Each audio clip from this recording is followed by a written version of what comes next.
Hello, good morning. Si Lola Dels, magigisa ako ng munggo. Yun ang ulam namin. Ayan, may bawang na. Lagyan ko naman ngayon ng ng tinapa. Tinapa ang isasahog ko. Pasensya na kayo kasi mag-isa lang ako dito sa bahay. Wala akong kasama. Walang magbibideo sa akin. Ayan. May tinapa na. Bawang sibuyas. Tinapa ang nilagay ko. Walang kamatis. Kasi wala akong mabiling kamatis. Dahil mahal. Hindi kaya ni Lola. Kaya pasensya na kayo. Ang gulay ko ay incomplete. Pero masarap. Ulam namin. Alam nyo na hindi mayaman si Lola. Mahirap lamang. Kaya pagpasensyahan nyo na itong luto ko. Ayan. Ayan. Ayan. Iluto ko.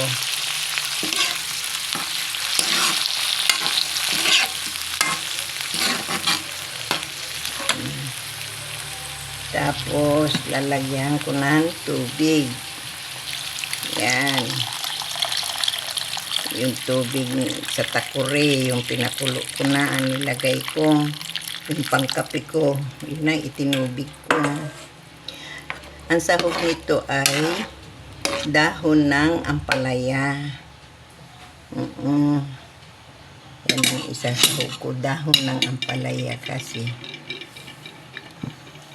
palit-palitan.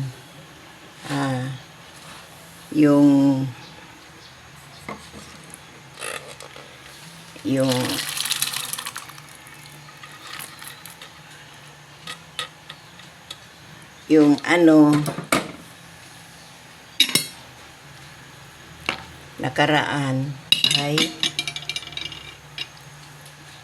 nakaraan ay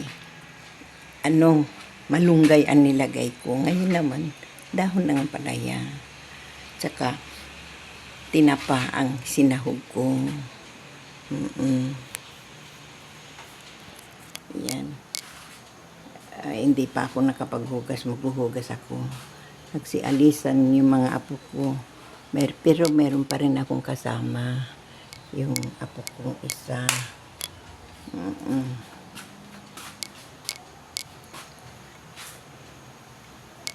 At saka yung manugang kong lalaki at saka yung anak, silang kasama ko. Ang kasama ko ay bali 4 na apo at saka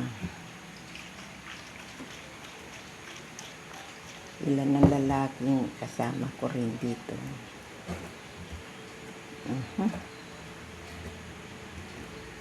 Yan. Sasahugan ko ng munggo. Ay, ng bagoong. Yun ang imbis na asin.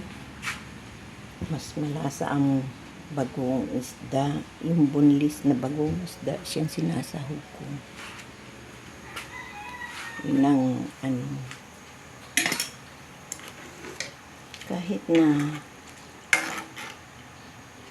kahit na simpleng ulam, masaya na kami basta may ulam.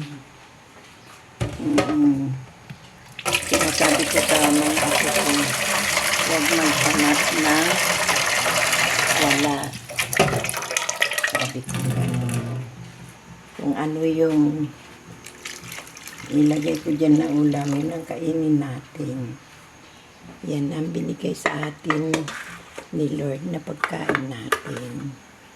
Huwag kayong maghanap ng wala. Sabi ko. Ayun, naintindihan naman ng mga apo ko. Kukunin ko yung yung daon ng ampalaya.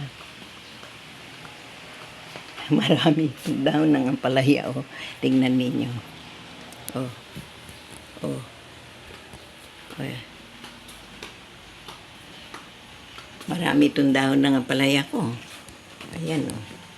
Ayan. Kinuha ko doon sa harapan. Pinaabot ko doon sa manugang ko.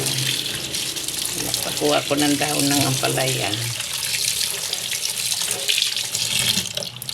Umakyat na sa bandang taas. Umakyat doon sa ng bugimbilya doon sa may gate. Yung ampalaya.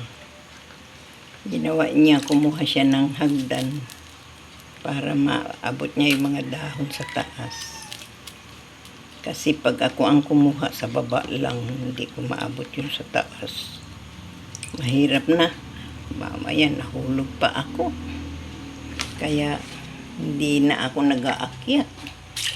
Buti na yung nag-iingat. Mahirap kaya mapilayan.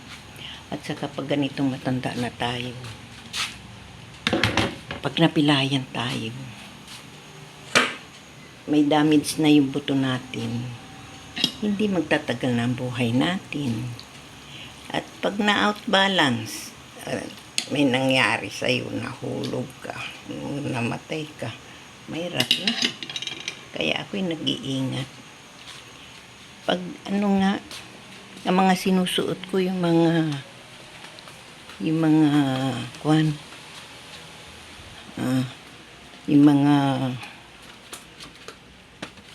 hindi madulas na tsinelas. Minsan nakasapatos ako ng digoma. Lalo na pag pumupunta ako sa labas. Sa sapatos ako ng digoma. Siguro. May mga nagtataka sa akin. Kasi pupunta lang ako sa labas. Magdadasal o kaya may bibilhin. Nakasapatos ako ng digoma.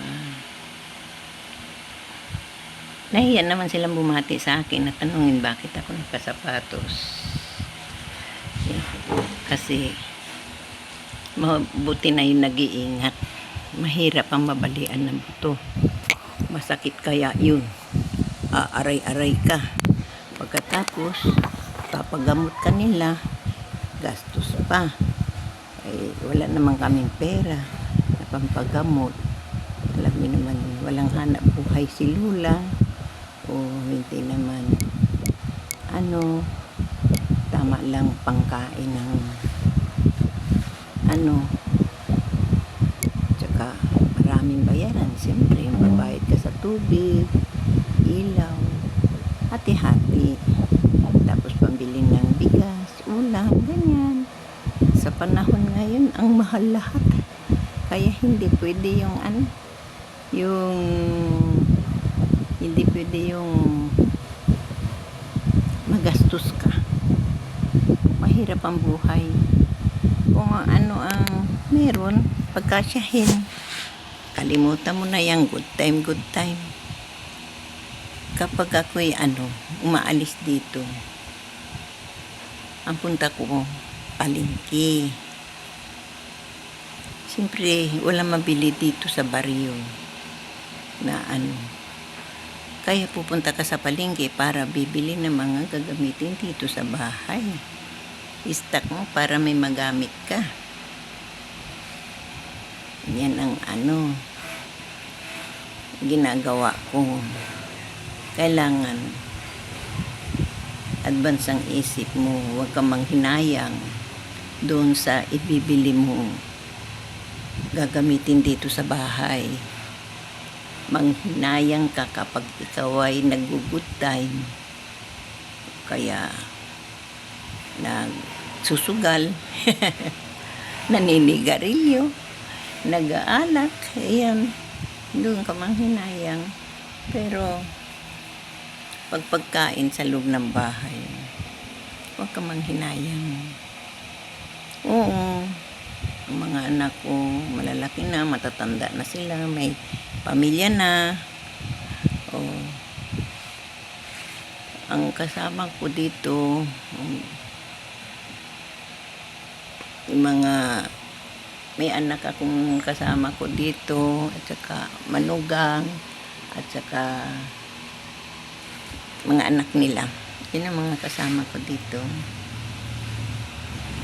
Siyempre, kung ano ang kinakain ko, yun din ang pagkain ng mga apo ko. Masamang magdamot sa mga apo. Kailangan mahalin mo ang anak mo at saka apo mo. Yan.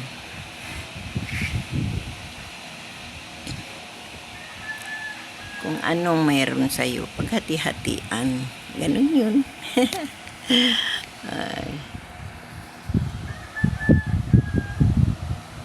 Maglalaba ako. Ang dami kong labahan. Nagtanggal ako ng kortina. Saka sapin ng higaan ko. Kanina, ibabad ko sana doon sa washing machine. Kaso yung pusa ko doon natutulog sa ibabaw. Ayaw ko naman siyang maistorbo. Kaya, pinabayaan kong matulog muna siya. Ngayon, ang gagawin ko,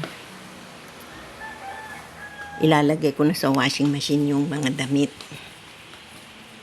Tapos, lagyan ko ng tubig, ibabad ko muna. Ganun ang gagawin ko.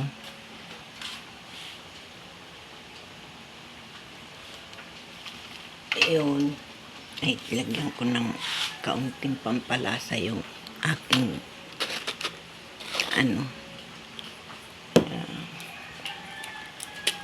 kaunting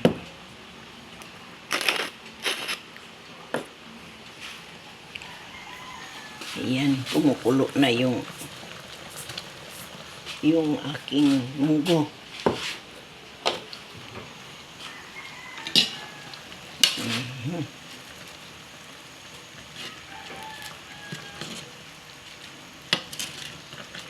Pag akong pumunta sa palengke, kahit mahal ang kamatis, bumibili ako kasi kailangan mo katulad nito, munggo, magulay ka, kailangan mo pakbet, o kaya magsigang ka, o kaya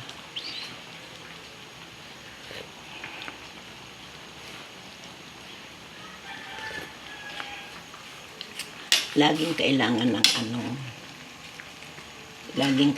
ng kamatis. Napaka-importante ang bawang, sibuyas, kamatis. Bira lang akong maglagay ng luya kapag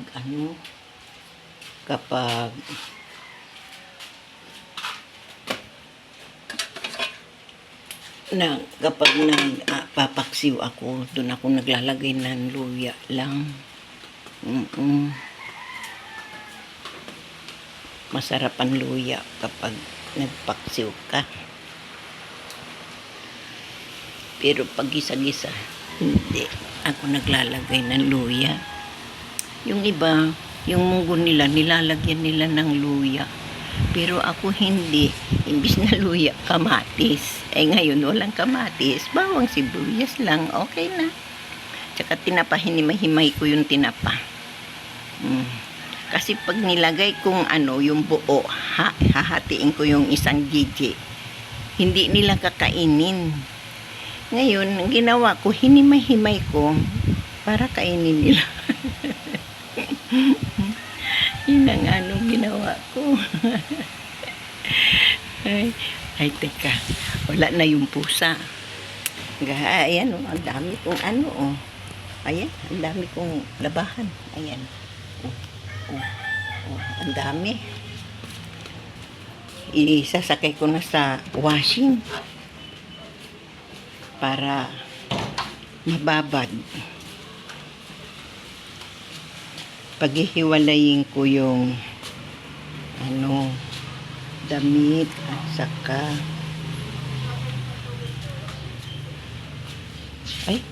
ito nilagay nila dito. Nilagyan nila ng karton na pampadingas. Ayan yung papabilo ko sa pampabilo ko sa pag ako'y nagluluto sa kahoy. Itong pampabilo ko, yung karton. Doon isinakay yung mga karton na pampadingas ko. Ayan. Ayan. Sapin ng kama ko. Ayan. Tapos, yung kurtina ko. Ay, Ginoo.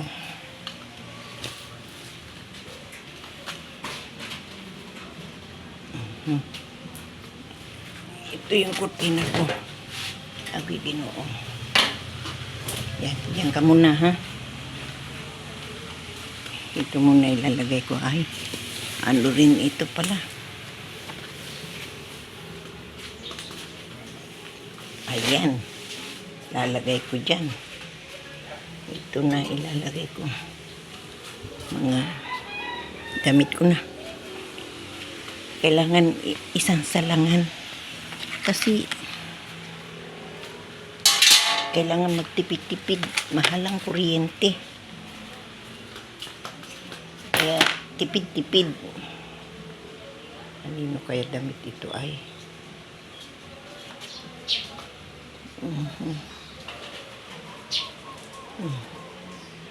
This is not mine.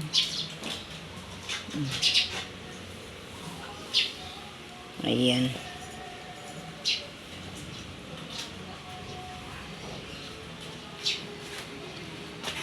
Ay, Ginoo. Ayan. Ganyan ang ginagawa ko, siparit-sipari.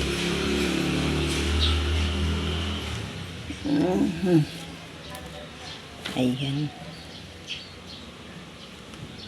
Ayan. Ito malinis naman ito. Ano ito, pamunas na to, basahan na to. Ayan. Ay, nakakandado pa itong kit sa kilid. Sige, bye-bye na.